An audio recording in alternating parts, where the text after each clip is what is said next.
Isa lang po akong hiling sa'yo, Dok. Sana mangako po kayo na alagaan at mamahalin niyo po si nanay. Annalyn, hindi mo na kailangang hingin sa akin yon. Dahil aalagaan ko nanay mo. Dahil mahal na mahal ko siya. Sabihin mo sa harap ko na hindi mo na ako mahal. Bakit hindi ka makasagot, Lynette?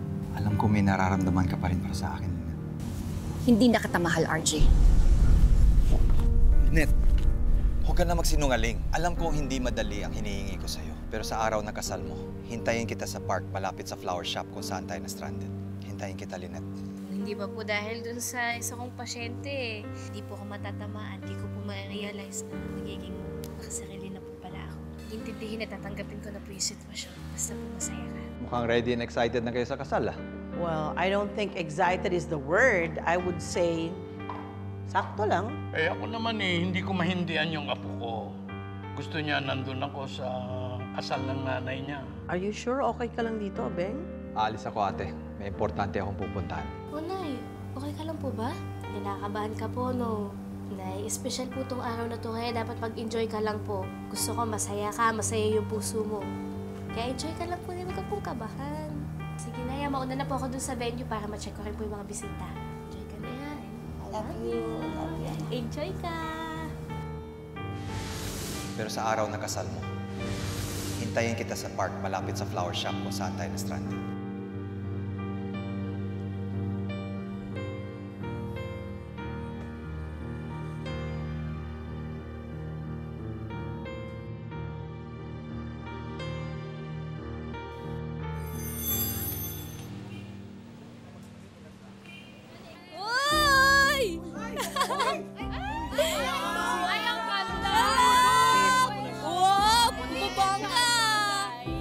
Dumating kayo! Ay, ang gaganda! Picture tayo mamaya! Thank you so much! Picture tayo mamaya! Diba? Annalyn! Dok! Dok! Dok, buti naman nakapunta ka! Kamusta ka na? Eto, same old, nagka-therapy pa rin. Pero malapit na ako makabalik sa Apex. Thanks naman! Mukhang nakahanap na ng forever mommy mo, ah. And somehow, complete ng family mo. Oo nga, Dok. Alam mo, si Doc Benitez, nakasama ko na sa ibang conferences. He's a really good man. Oo nga, Dok. Tsaka nakita ko na talagang masaya si nanay sa kanya. Well, Doc, it was nice seeing you. Mag-hello na ako sa kanila. Oh, go, Dok! Hello! How are you? Long time no see. Hello, hello, hello. Kumusta? Ay, mga street Hi. people. Taga-street people. Taga-street. Hi, Doc. Dok,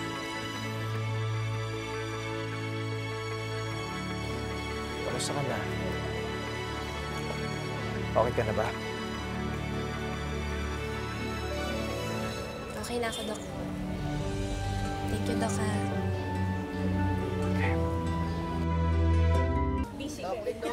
Kaya nga. Lolo! Tita Giselle! Tita! Ang ganda-ganda mo naman, Annalyn. Lolo!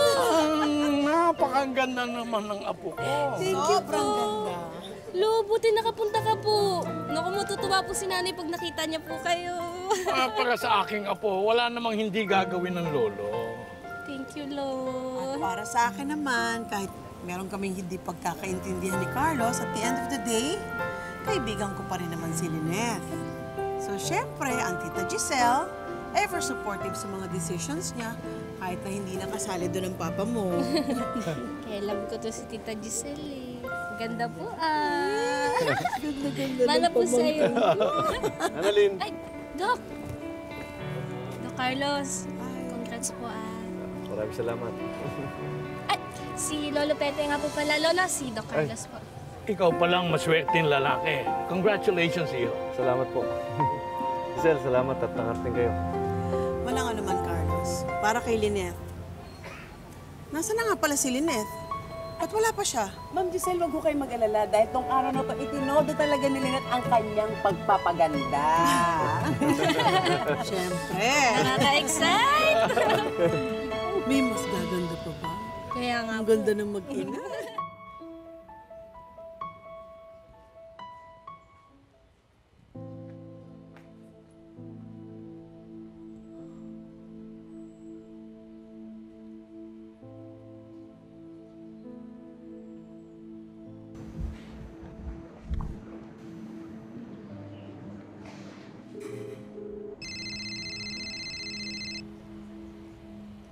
Hello, Ray? RJ, don't tell me tinuloy mo yung plano mo. Nandito na ako sa park. At paano ka nakasisiguro sisiputin ka ni Lynette? Ramdam ko naman na mahal ako ni Lynette. Siguro mas matimbang yung pagmamahal niya sa akin kaysa kay Carlos. Kaya umaasa ako na darating siya. Maghihintay ako.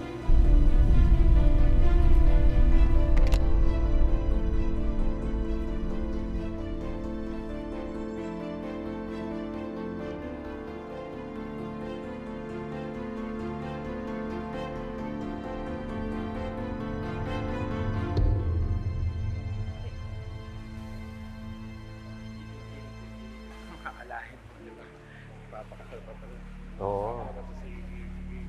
Wala pa nga eh, pero...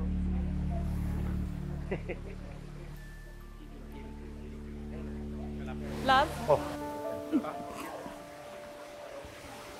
You done? Yeah. Nasaan si Lynette? That, I'm not sure. Baka naman na traffic lang. Baka nga. Puntahan kaya natin si Doc Carlos.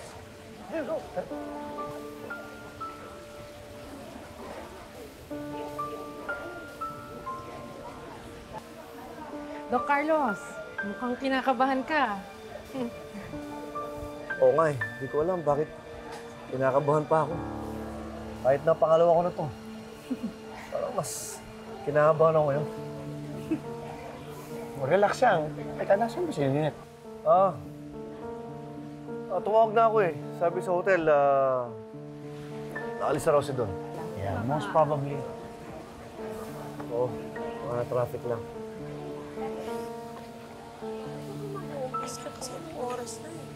Teka lang si Annalyn. Annalyn! Dok, Nakontak mo na ba ang nanay mo? Yeah. Sabi sa hotel, nakaalis na ron eh. baka naman po parating na siya. Ikat, di na pa po tapos mag-ayos yun eh. Siguro nga. Carlos, hindi naman kaya nag-back out si Lynette? Ginawa niya rin sa akin yun eh. Michael, hindi niya gawin sa akin yun.